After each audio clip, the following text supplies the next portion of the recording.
Hi there, I'm Oisín Lunny, welcoming you to the Siemens Advanta podcast, where we invite you to unlock the full potential of IoT. Every episode we chat with some world-leading experts who can help make the vision of an optimistic IoT-powered future a reality. And today we're going to talk about trust. Now, ensuring cybersecurity, data protection, reliability and resilience are key to creating digital trust. And this becomes especially relevant for areas of critical infrastructure that are under constant threat of malicious attacks. Areas like the electric grid, water supplies, hospitals or trains. But the majority of organisations that provide essential services have only taken incremental steps in addressing those risks and have not reached yet a high degree of cyber effectiveness. Now, joining me to discuss where we are, where we need to be and what we need to do to get there are two leading experts in the field of digital trust. Welcome to the podcast, Natalia Oropeza, the Chief Security Officer and Chief Diversity Officer at Siemens. Hi, Oisín. I am very happy to be here with you. Thanks, Natalia. Thank you so much for joining us. And we also have Dr. Christoph Peylo, who is the head of Project Digital Trust at Bosch. Welcome, Christoph. Hi, I'm glad that I'm allowed being here today. Fantastic. Great to have you both here. And on the Siemens Advanta podcast, we like to start with a personal question. And my personal question for both of you today is, what's the most valuable example of trust or AI in action from your own personal experience? And we'll start with yourself, Christoph. Well, Oisín, my most valuable experience here was actually a breach of trust. Oh, wow. Perhaps you remember at the time Snowden and interceptions of mobile devices. I had then the opportunity to build with a team of Deutsche Telekom engineers a secure device. We took off-the-shelf consumer device and tried with software means and a hypervisor and a sort of a microkernel on top of that to isolate the processing of data and voice from the hardware and the radio operating system on that and make secure communication possible. Wow. It was a tremendous effort, and I worked with a brilliant team of engineers and some startups. It was so exciting because you felt that you're working on something which really makes a difference.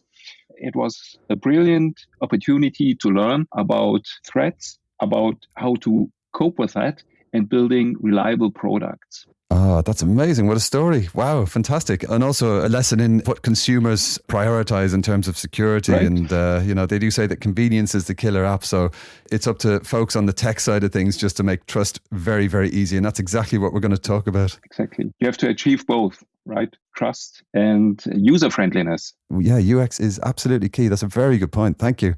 And we're going to ask the same question to yourself, Natalia. So what's the most valuable example of trust or AI from your own personal experience or career? I love the way that artificial intelligence is helping us in our managed detection and response services that we use to protect Siemens so that we can recognize indicators of compromise. Yes. Which means for us, signs of potential hacker attack.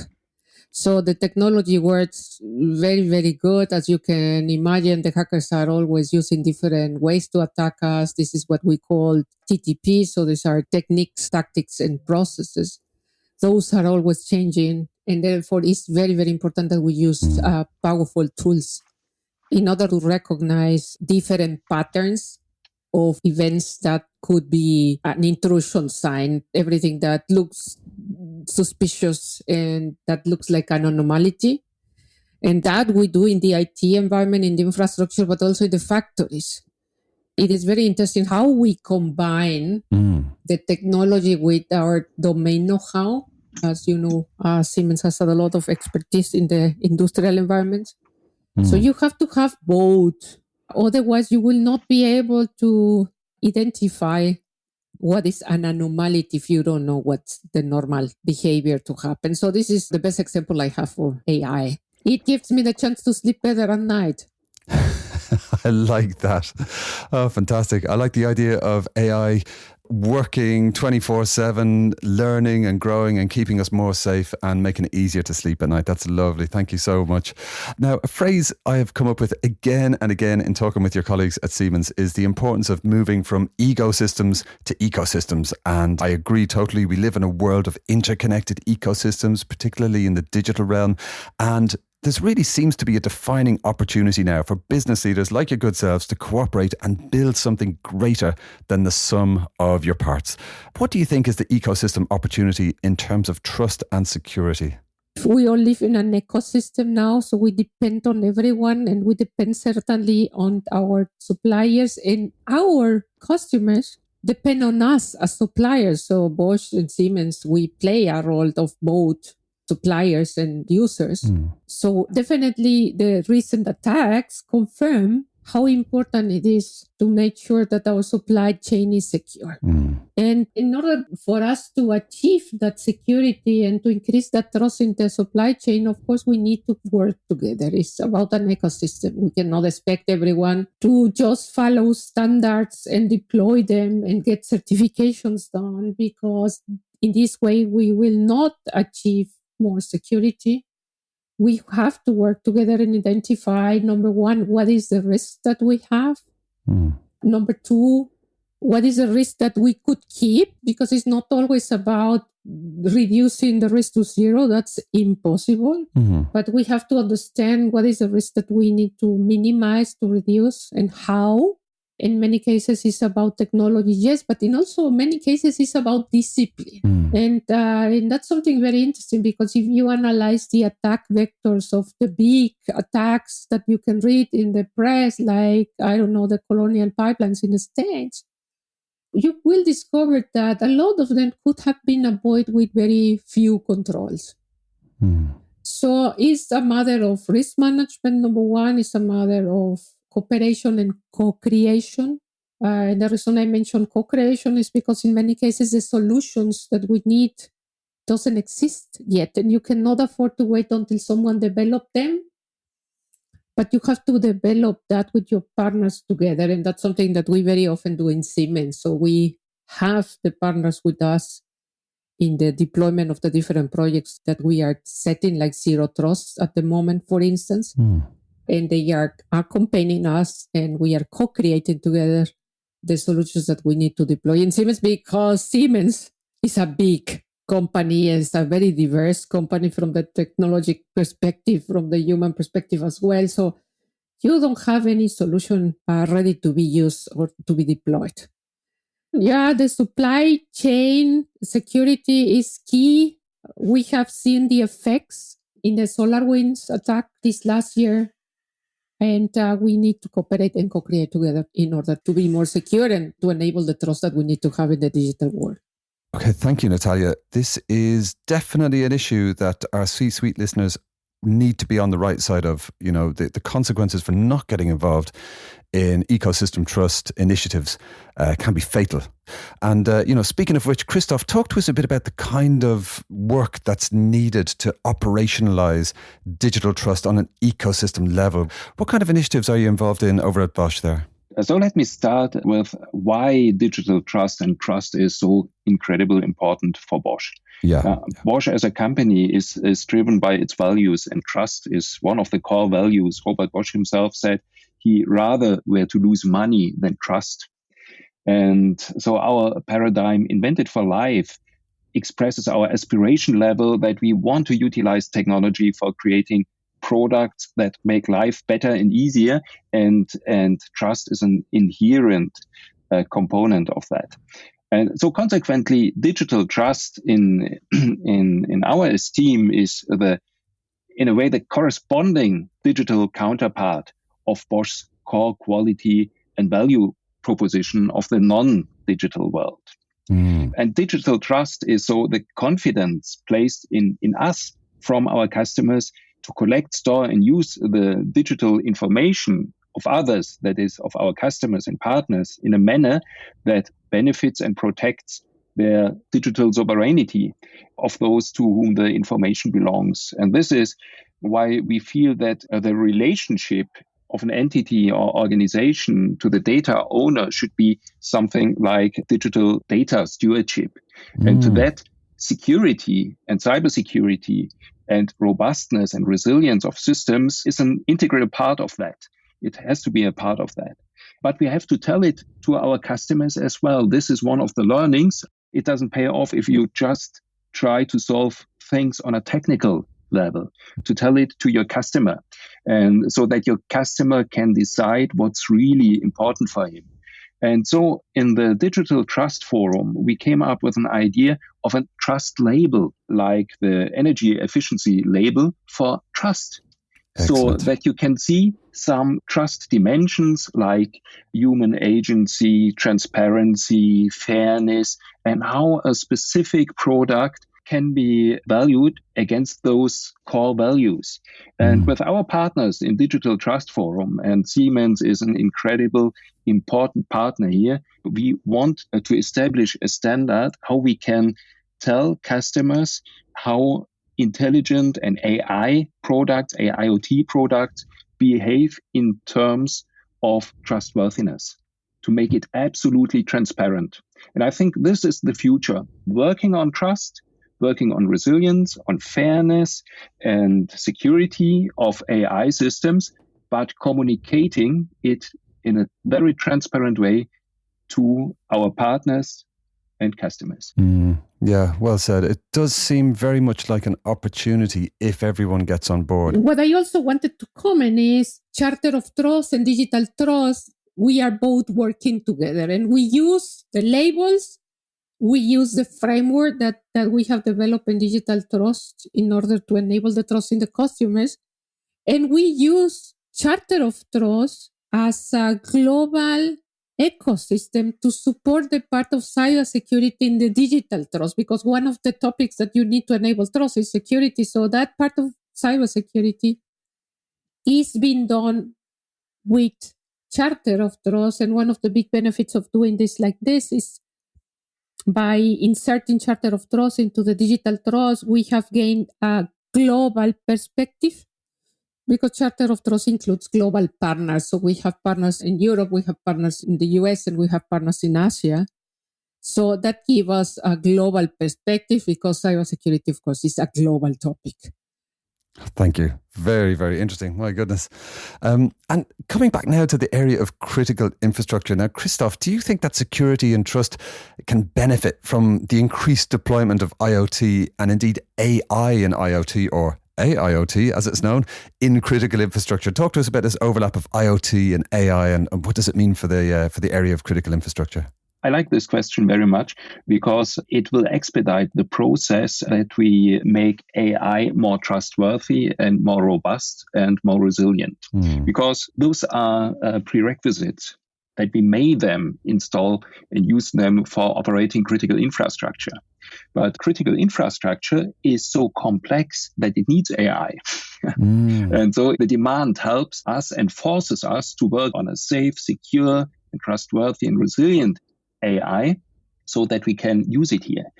And dealing with the security challenges of AI really is an interesting challenge because, as I said earlier, AI is a different animal. So in complete input validation would have been possible in traditional IT systems. More or less, people not always use this opportunity to the extent we could hope, but it was possible. In AI, it's not even possible. Wow. And in data-driven systems, there are so many ways to poison data or manipulate data, to manipulate systems via the data, that we have to be extremely careful with that. And this needs us to collaborate in the supply chain, because the data supply chain is a very complicated one. And we have in that realm of AI systems, not single-party products, but multi-party products with different pieces from different stakeholders, and establishing here trust and reliance in the supply chain is of critical importance. So I couldn't agree more with what Natalia said earlier. Establishing trust in the supply chain and having strong and reliable partners here is really important. And then, of course, you have to do the engineering right, to do the basics right, to understand AI, to have a secure and responsible development process so that you can handle the risks of AI systems proficiently. But this is, from the technical perspective, doable. It needs a lot of discipline, of course, and proficiency, but this is there in the market. And of course, we have then to work with the right partners and to establish the right standards and to inform our partners and customers about the risks and how the systems works and what we mean by trust and what are the dimensions which are important here. Resilience, robustness, fairness, bias. And so people can, by putting that choice and by picking the dimensions they find important and they would like to have more of that, they rather buy those products then, and this will help to develop their ecosystem in a way. So all is, as so often, interrelated. But basically, I think with a clear strategy of developing trustworthy systems and working with the right partners, you can do it. This is good. It's optimistic. It's, embracing the opportunity. Coming over to yourself, Natalia, we've been talking about the combined power of significant players forming an ecosystem, establishing a new standard of trust. And this is increasingly important as critical infrastructure. It's obviously becoming more digital. And so we have that increased risk of cyber attacks. Do you have any key recommendations for our C-suite listeners about, what to do next? Yeah. I will say digitalization increases the use of software, increases as well the connectivity to the internet. And that together poses a risk. And then therefore, the first recommendation is to do what the CEOs are used to do, which is to manage risks. So the first recommendation is manage the cyber security risk. And that starts with identifying the risk. Second, assess the risk. Third, decide how much risk appetite there is, what risk can be accepted and which not. And then invest in the measures that need to be done in order to mitigate and decrease the risk. Always consider that those measures are not only and not always technology. So they are technology, yes, but they also have to do with the culture, with the way we manage technology, with the responsibility that we need to have in order to manage technology. So I think that's the recommendation number one, for me, the most important one. The second one is to consider that digitalization is not only a risk, it has huge benefits. So I would like to take a minute to tell you a story. Last week, we had the Siemens business conference, and a customer was presenting a solution in regards to vertical agriculture. And that company is using data about the condition of the soil, the water, the condition of the plants, and so on and so forth. So they collect thousands of data. And they have managed to reduce the amount of water needed by over 80%. And this is only one of the benefits they have. So you can imagine the power that we have as a society by using these digital solutions. And of course, at the same time, made me reflect on how important it is to keep the integrity of the data. So again, my recommendations is manage the cybersecurity risk and don't miss the opportunities of the digital solutions in the digital world. 100%. Yeah, I think cutting all the cables, burning down the server room and hiding in the boardroom is not an option. Not that anybody's thinking along those lines, but the opportunity is out there. We need trust, we need security, we need good technology and good ecosystems. Are there any resources that people should be looking for? Very interesting information I will recommend is our experts are also writing blogs into our Ingenuity platform. And the reason I recommend those is because sometimes it's better to understand cybersecurity if this is explained in a way of stories. And this is what we are trying to do and what our experts are trying to do, to explain the stories around cybersecurity, the risks, and the different solutions that we have. So I strongly recommend for the audience to read those blogs. Fantastic. And we are going to be linking to those in the show notes of the podcast. And coming over to yourself, Christoph, what would your top tips be for our C-suite listeners looking to secure their businesses? AI is a powerful technology, and people should design AI systems in a way that they can support people. And this means that the interaction patterns should be perceived as transparent and reliable. And because this is very important for trust. Transparent, understandable, reliable, and this includes safe and resilient. And the most important message is trust is incredibly hard to establish and may be lost quickly. So we have to take it seriously and don't lose it. Wow, so there you have it, some real talk there. Thank you so much. Trust is hard to establish, but it can be lost quickly, and we have to take it seriously to embrace the opportunity, the golden opportunity of digital trust ASAP. I think this conversation has been really thought-provoking, and I suspect it's going to inspire some very positive actions from our listeners. So thank you so much to our trusted trust experts, Natalia Oropeza. Thank you. A pleasure being with you today. Thank you. Thank you. And Dr. Christoph Peylo. Bye, folks. It really was a pleasure.